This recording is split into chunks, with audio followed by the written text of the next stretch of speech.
Hey, what's up everyone? Periklis here, 23 years old from beautiful Greece. Just wanted to shoot this quick little video to give a testimonial from my mentor and good friend Laura Green, who I had the privilege of being intensively mentored by in March 2018.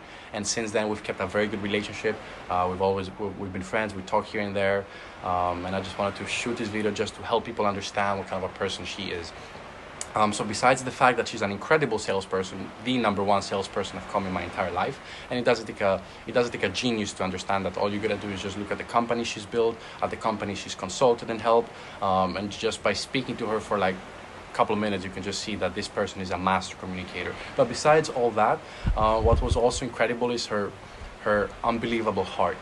I mean, this person opened the door to her house, to me and to dozens of other young people. I stayed at her house for 9 days. She taught me everything she knew. I didn't pay for a cent of food. She paid for everything we ever did, covered, and all that unconditionally. She had almost zero benefit from it, and really she just wanted to give and give and give and give. And I think for young people like me and the other dozens of my friends and colleagues who were there, that was just an incredible and valuable experience. But what I want to say, because this was a year and a half ago, right?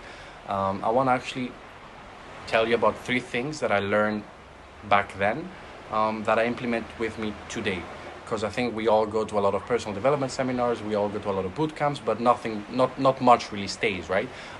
So what's super cool about the way she trained us was that those things that she taught us stayed, because we actually applied them the moment we learned them theoretically. She was like, okay, you're gonna do them. I was like, okay.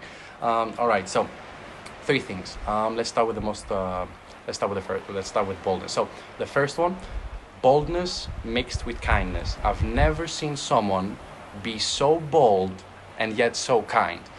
She has this incredible communication skills where she literally goes to people and tells them what's wrong with them in a way where they can understand, and sometimes it's hurtful, sometimes people can get offended, sometimes people cry, sometimes people are like, ooh, what did she just say?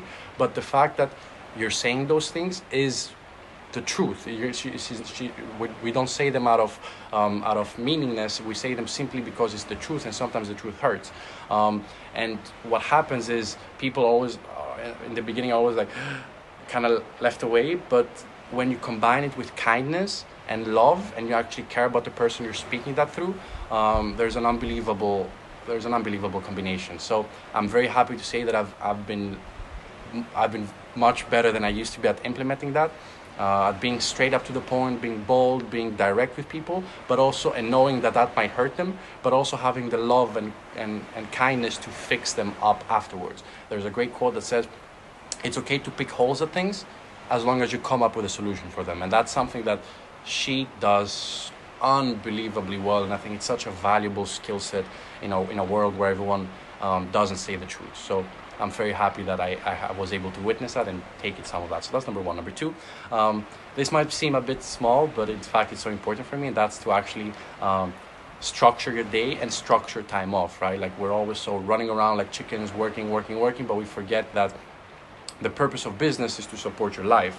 It's not to be completely indulgent, obsessed in business that you forget your life. Otherwise, you miss the point, right? So, I remember she was religious about structuring the day, and within the day there were blocks of times where it was me time, like personal time, and she was religious about no one's going to interrupt my me time. It's for me and me, right?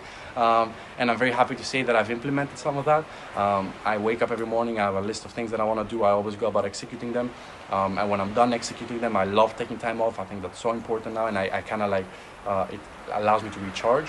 And the happiest thing that I've implemented is the fact that I've completely taken my Sundays off. My Sundays became this religious day where nobody touches. Like, if you know me, I don't do work, I don't do business. Like, Sunday is me and family time, and I'm so happy that I'm able to balance out work and personal time and enjoyment, thanks to her. So that's I'm very happy for that.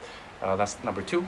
And number 3, this is more of a personal thing, but I was an atheist. I've been an atheist for all my life, and it's not that she changed me necessarily the only way. She was the only thing that changed me to God, but I remember the time she spent with me at her home, reading me books about God, and like and his teachings and how she experienced him and all the different stories that she had, and it just opened my eyes and opened my brain to the connection that you can have with the man or woman upstairs, right? So I'm just very happy to be able to have someone that I can talk to now and that I can go see him, and I feel connected, I feel much more loved, and I'm just very happy that I feel like I belong somewhere, you know, and I have to give that to Laura intensively.